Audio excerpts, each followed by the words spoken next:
बातों के टकराव में ही आ जाए, बातों के जाल में ही उलझ जाए, और जो हमको वापस से तकदीर लेनी है वो तकदीर ही ना ले पाए। बेहद महामूर्ख कभी नहीं बनना, इसमें ही सावधान रहकर अपने को संभालना। ऐसे नहीं, प्लीज अटेंशन अटेंशन, ऐसे नहीं समझो यहाँ गेट के अंदर आ गए तो बस हम सुरक्षित हो गए।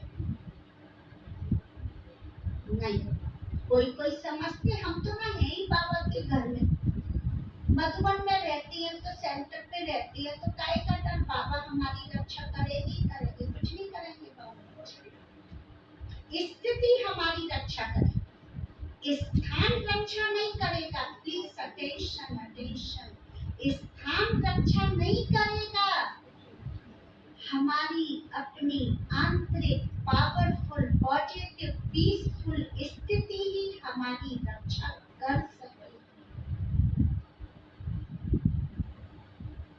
कई समझते हम तो यहाँ गेट के अंदर आ गए सुरक्षित हो गए।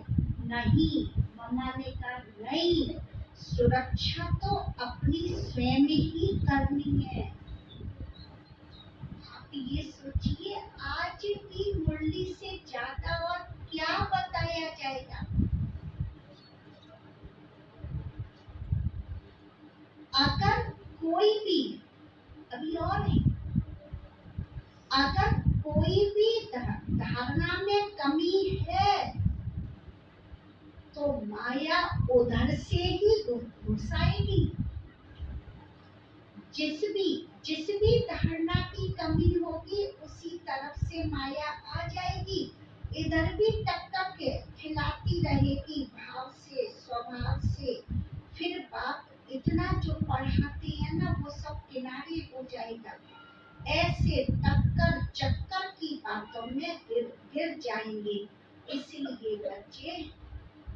इसलिए बच्चे सावधान। है कुछ और सुनाने के लिए? फिर भी मम्मा अभी और सुनाए। एक को गिरता हुआ देखेंगे तो दूसरे को सावधान जरूर करेंगे ना कि देखो यहाँ फिसलन है, संभाल के चलना, सावधान रहना। यहाँ यही तो अपना धर्म है, किसी को बचाना। अगर किसी को आपने फिसलते देखा और उसके पीछे कोई और भी आ रहे हैं तो आप उनको बताएंगे ना, बहन भाई देखो संभल के चलना, यहाँ फिसलन हो रही है, संभल के चलना। यही तो अपना धर्म है। कहाँ से कौन वो नैन नूरानी तेरे करती सबको पावन,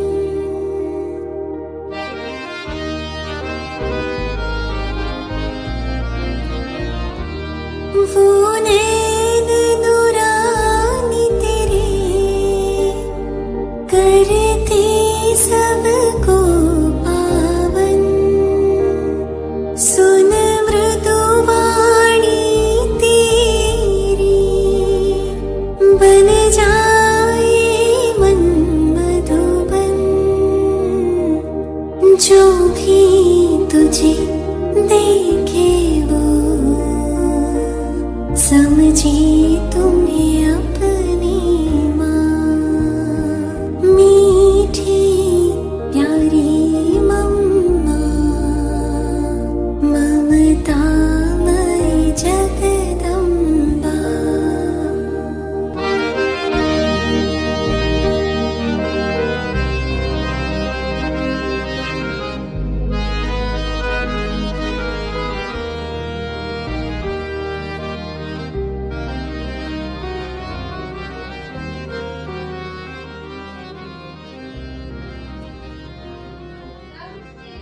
कम से कम 5 बार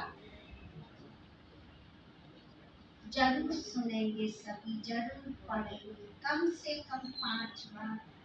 अंडरलाइन करें, अंडरलाइन कि वो कितनी विशेष है। एक एक महावाक्य, एक एक शब्द मीठी माँ का कितना भी विशेष है।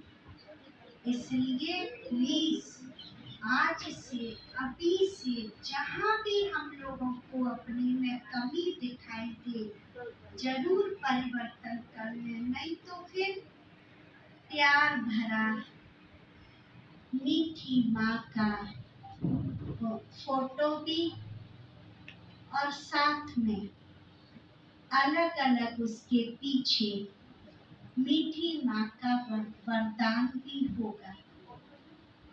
हम सब जरूर मीठी मम्मा की सारी बातों को भी स्मृति में रखेंगे और साथ साथ जो विशेष मीठी माँ की तरफ से आज जो वरदान मिलेगा उसको भी विशेष अटेंशन देंगे, ताकि आगे के लिए हम अपने आप को परिवर्तन कर सकें।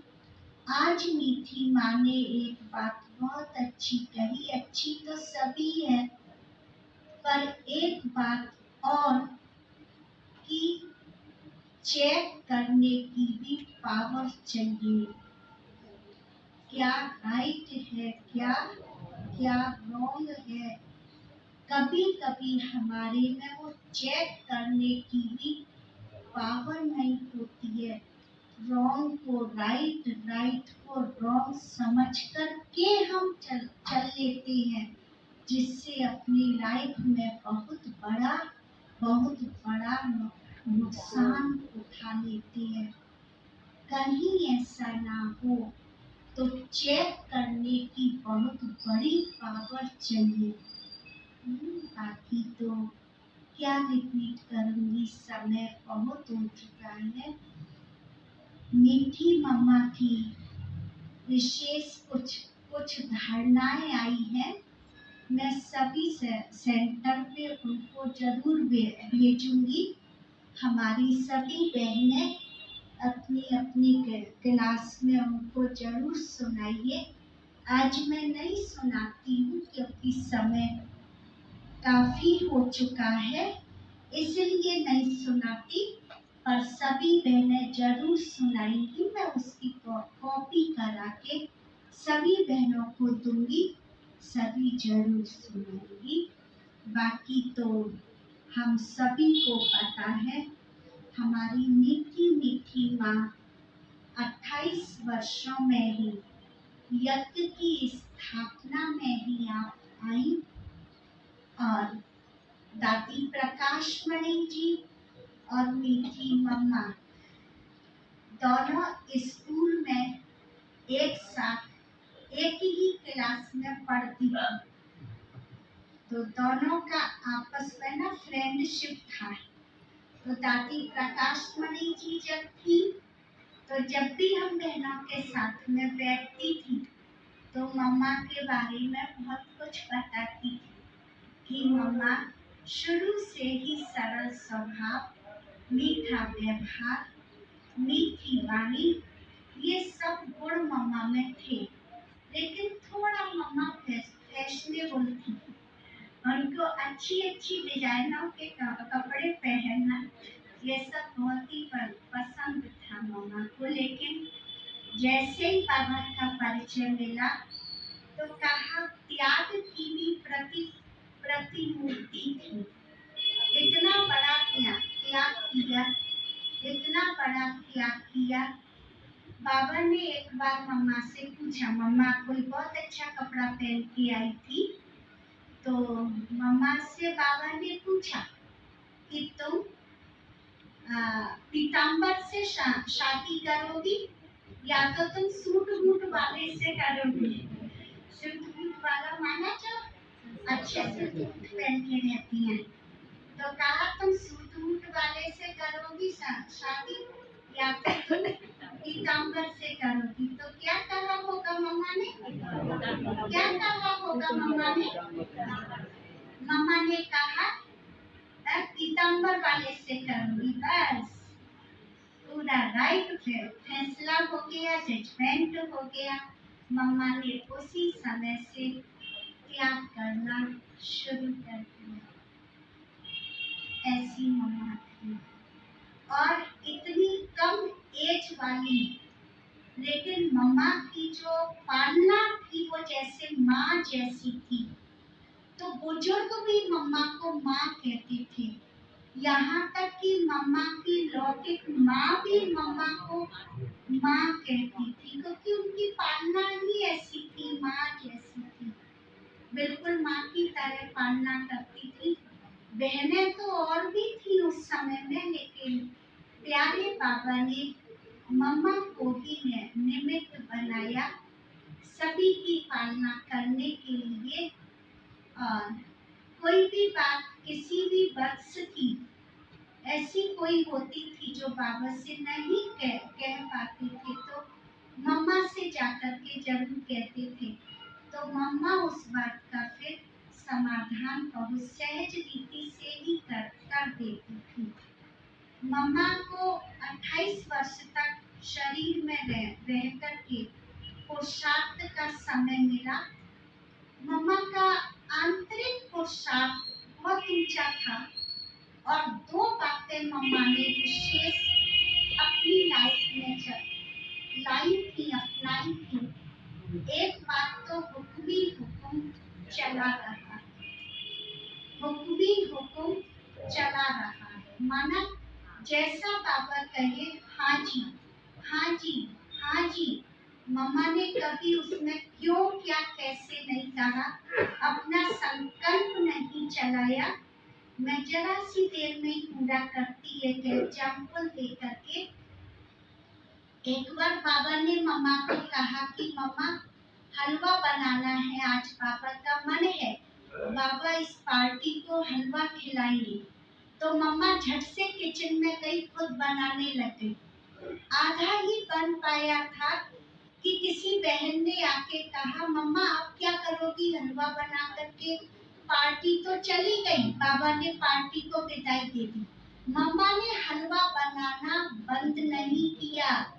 माइंड में क्या था, बाबा की आज्ञा है, मुझे बनाना है, पार्टी चली गई नहीं चली गई मुझे उससे मतलब नहीं है। मम्मा बनाती रही।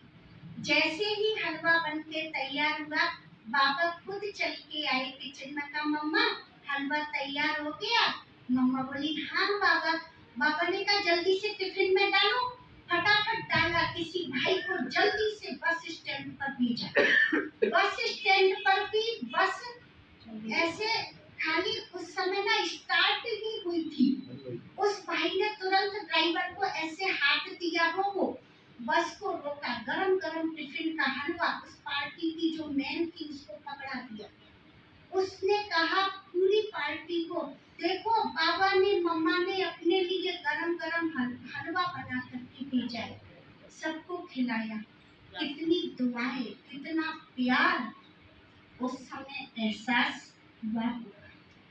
अगर मम्मा उस बहन के कहने से बनाना बंद कर देती तो क्या होता, बाबा की अवज्ञा और जो उस पार्टी को मिलना था वो भी नहीं मिलता, उससे भी वंचित हो जाते। तो मम्मा ने उस बहन की बात पर नहीं ध्यान दिया कि उसने मना किया है, तो और आम रीति से हम लोग यही सोचेंगे पार्टी चली गई, अब बनाना बंद करो, बाद में बन जाएगा। लेकिन नहीं, उनके दिमाग में क्या था, मम्मा के दिमाग में किसने कहा है, कहा किसने है, जिन्होंने कहा है मुझे उनकी आज्ञा का पालन करना। तो एक तो मम्मा का विशेष था कि हाँ जी का पाठ बजाना। बिल्कुल अपने मन में मम्मा कभी भी डाउट नहीं लाती थी कि ये ऐसे कैसे, मैं तो ऐसा कैसे कर सकूंगी, कैसे होगा।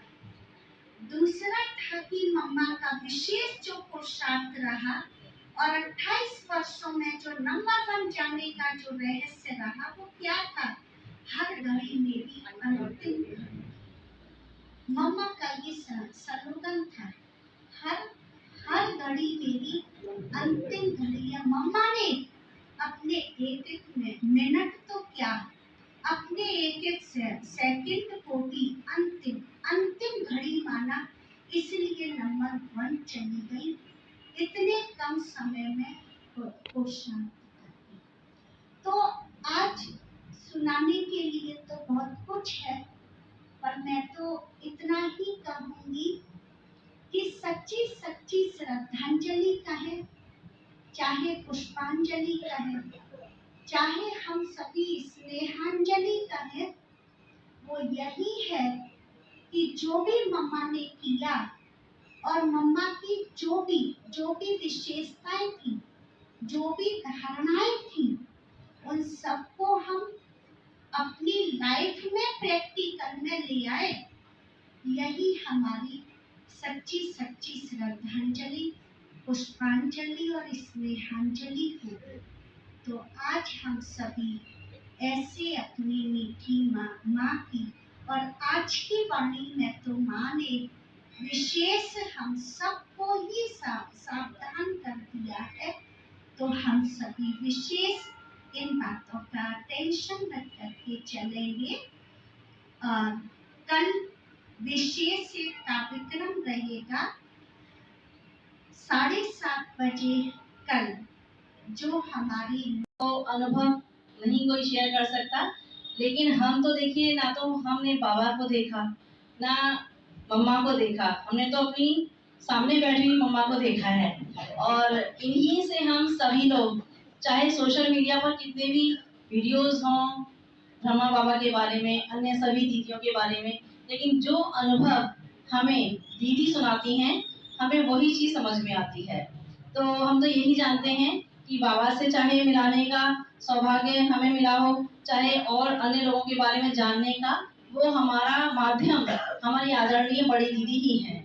और अब तो यहाँ पर सभी लोग दीदी को मम्मा ही बोलने लगे हैं। सब कहते हैं कि वैसे ही प्यार करती हैं, वैसे ही पालना करती हैं और उसी तरह से सबकी समस्याओं को सुनती हैं।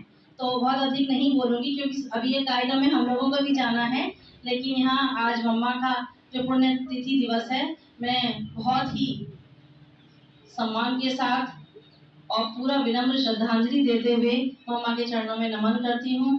आप सभी को भी मेरा सादर प्रणाम। ओम शांति।